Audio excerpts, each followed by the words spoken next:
Middle east में छिड़े संघर्ष के बीच में इजराइल ने अखंड इजराइल का एक मैप जारी किया है। और मिनिस्ट्री ऑफ एक्सटर्नल अफेयर्स जो इजराइल का विदेश मंत्रालय है, उसने अरबी भाषा के ट्वीट में ये मैप जारी किया है। और ये मैप कोई सामान्य मैप नहीं है। इस मैप में एक तरह से इजराइल के अगल बगल के जितने भी देश हैं, उनका एक बहुत बड़ा हिस्सा उस मैप का हिस्सा बताया गया है। इसका मतलब ये है कि ऐसा लग रहा है कि इजराइल एक तरह से अपने एक्सपेंशन प्लान की घोषणा कर रहा है। भविष्य में इजराइल, जाहिर सी बात है, अगर वो ये मैप कोई कोई ऐसा तो है नहीं कि कोई निजी संस्था इस तरह का मैप जारी कर रही है। ये इजराइल का विदेश मंत्रालय जारी कर रहा है।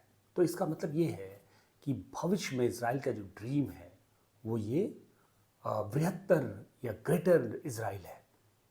और जाहिर सी बात है, इस मैप के आने के बाद पूरे अरब देशों में एक तरह से बवाल मच गया है। पूरे अरब देशों की हालत खराब हो गई है। अच्छा, मजेदार बात यह है, इस मैप में पूरा सीरिया है, इराक का बहुत बड़ा हिस्सा है, लेबनान है, जॉर्डन है, और भी बहुत से दूसरे देश हैं जो इस तरह से ग्रेटर इजराइल का हिस्सा है। अच्छा, इस जो मैप है, इसकी एक ऐतिहासिक पृष्ठभूमि है।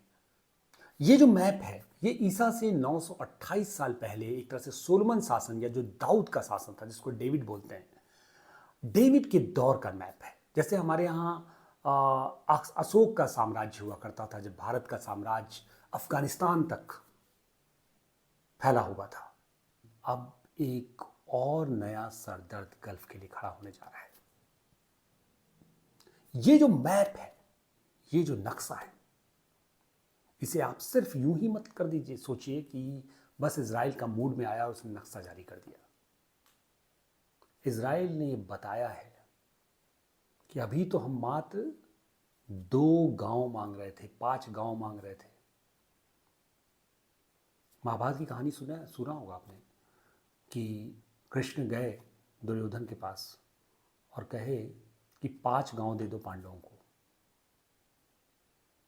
दुर्योधन नहीं माना, अंतिम में पूरा हस्तिनापुर गंवाना पड़ा। इजराइल की स्थिति वही है।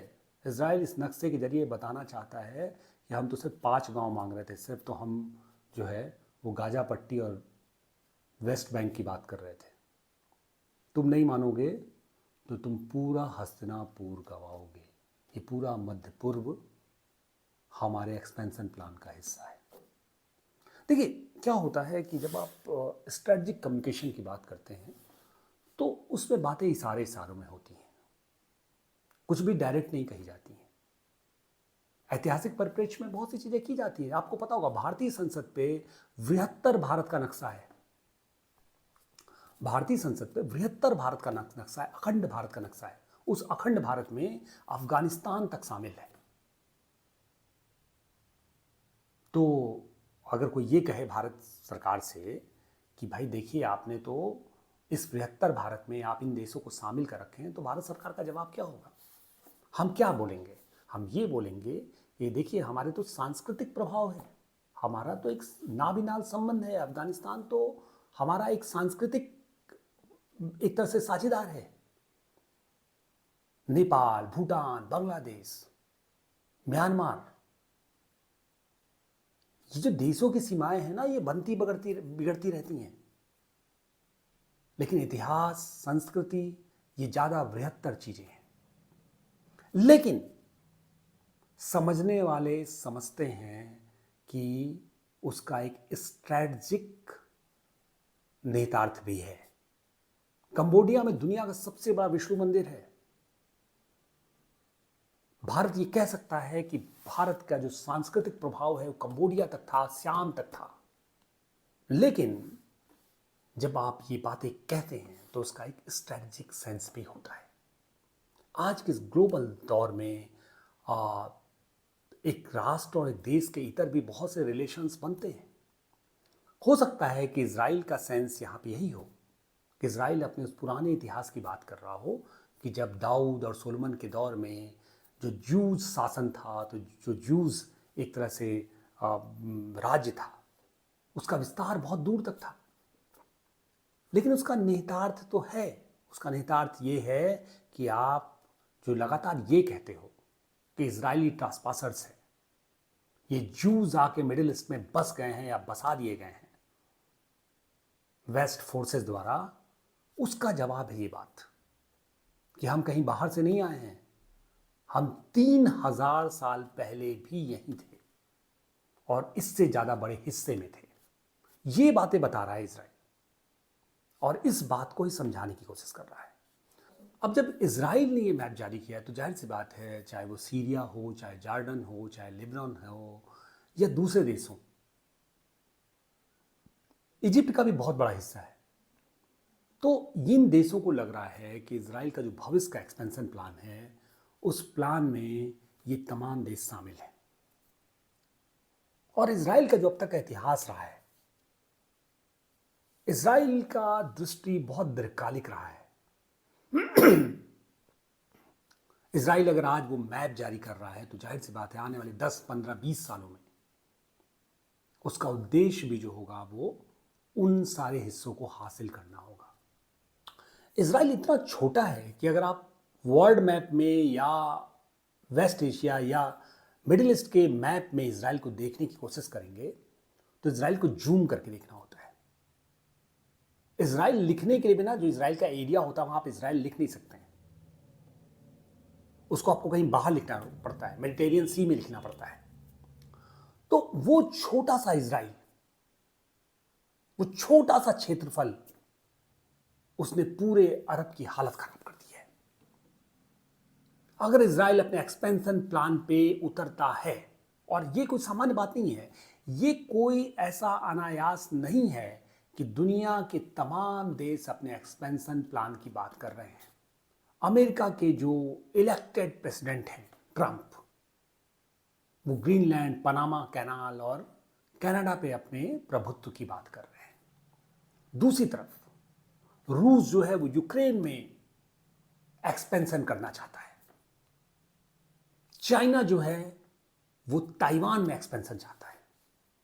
इसका मतलब यह है कि दुनिया एक ऐसे दौर में है जब यूनाइटेड नेशन इरेलेवेंट हो चुका है। शायद पिछले 3-4 दशकों में ये हालात नहीं थे जो हालात आज आपको दिख रहे हैं।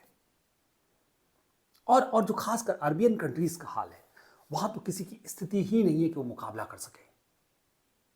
वो गीदड़ भभकी चाहे किसी को कितनी भी दे दें, वो जिहाद की चाहे कितनी भी बातें कर दें, लेकिन उनके पास नॉलेज से दूर दूर तक उनका रिश्ता नहीं है। टेक्नोलॉजी के मामले में फिसड्डी साबित हुए हैं। ले देखिए, एक देश था ईरान, जो ऐसा लग रहा था कि मिडिल ईस्ट में जो इजराइल को चुनौती दे रहा था, लेकिन आज हालात ये हैं कि इस ईरान के जितने भी प्रॉक्सी एलिमेंट्स थे वो नेस्तनाबूद हो चुके हैं। चाहे वो हमास की बात कीजिए, चाहे हिजबुल्ला की बात कीजिए, चाहे यमन में हूतियों की बात कीजिए, सभी खत्म हो चुके हैं कमोबेश। और स्थिति ये है कि ईरान खुद में अपने, अब ये लड़ाई जो है, ये लड़ाई जो ईरान ने शुरू की थी, जो एक तरह से ईरान अपने अंडर कवर एजेंट्स के जरिए जिस लड़ाई को लड़ रहा था, आज ईरान की स्थिति यह है कि ईरान की खुद देहरी पे लड़ाई पहुंच गई है और अब ईरान खुद को कैसे बचाए इस पे सोच रहा है। अच्छा देखिए, एक बात और समझिए, ईरान के भीतर का भय यह है कि ईरान अपनी कैपिटल तक बदलने के बारे में सोच रहा है, अपनी राजधानी तक बदलने के बारे में सोच रहा है। ईरान से खबर आ रही है कि वहां वो अपनी जो अभी राजधानी है तेहरान, उसको बदल के वो उसका सेंटर और कहीं ले जाना चाह रहा है। इसका मतलब ये है कि कहीं ना कहीं ईरान को ये बात पता है कि ये लड़ाई आज नहीं तो कल उनकी देहरी पे पहुंचेगी। इजराइल का जो एक्सपेंशन प्लान है, ट्रंप अमेरिका में आ रहे हैं जो कि खुले तौर पे बाइडेन की तुलना में इजराइल के साथ ज़्यादा मजबूती से खड़े दिखेंगे। ऐसे में आने वाले समय में गल्फ की स्थिति बहुत बदतर होने जा रही है। गल्फ में ढेर सारे मोर्चे पे भविष्य में लड़ाइयां और आग लगा हुआ दिखाई पड़ेगा, खासकर जो इस्लामिक देशों के हालात हैं, जिसमें 57 देशों में 57 मुसलमान देश एक भी ऐसा देश नहीं है जो इजराइल के मुकाबला करने की हैसियत में हो। एक भी नहीं। ये कोई अनायास नहीं है कि 57 मुस्लिम देशों में एक भी ऐसी यूनिवर्सिटी नहीं है जो वर्ल्ड क्लास यूनिवर्सिटी हो, जो दुनिया के टॉप 100 यूनिवर्सिटी का हिस्सा हो। एक भी ऐसा कोई देश नहीं है जो समृद्ध से वेस्ट का मुकाबला करने की स्थिति में हो। एक भी कोई ऐसी कंपनी नहीं हो, आरामको जैसी कंपनियों को छोड़ के, जो तेल का व्यापार करती है, जो ग्लोबल कंपनियों का हिस्सा हो। जाहिर सी बात है, ऐसी स्थिति में मिडिल ईस्ट में इजराइल का मुकाबला करना बहुत कठिन है। और उसी अरबियन कंट्रीज में कुछ देश ऐसे हैं जो स्वाभाविक तौर पे बहुत अच्छे हैं, जिन्होंने अपनी जनता के लिए बहुत भलाई का कार्य किया है और वहाँ की जनता उनके साथ है। वो देश आज बहुत बेहतर स्थिति में है, जिसमें यूएई है, सऊदीया है, ऐसे देश जो आज की स्थिति में बहुत शानदार स्थिति में है, जहाँ की जनता उनसे खुश है और जाहिर सी बात है जिनका कोई तनाव भी नहीं है, जिनके लिए नेशनल इंटरेस्ट महत्वपूर्ण है, जिन्होंने कोई उम्मा का ठेका नहीं लिया है। आज की कोजागरी की इस पूरी बातचीत में बस इतना ही। आप देखते रहिए कोजागरी, हमें सब्सक्राइब करें, हमें सपोर्ट करें। बहुत बहुत धन्यवाद।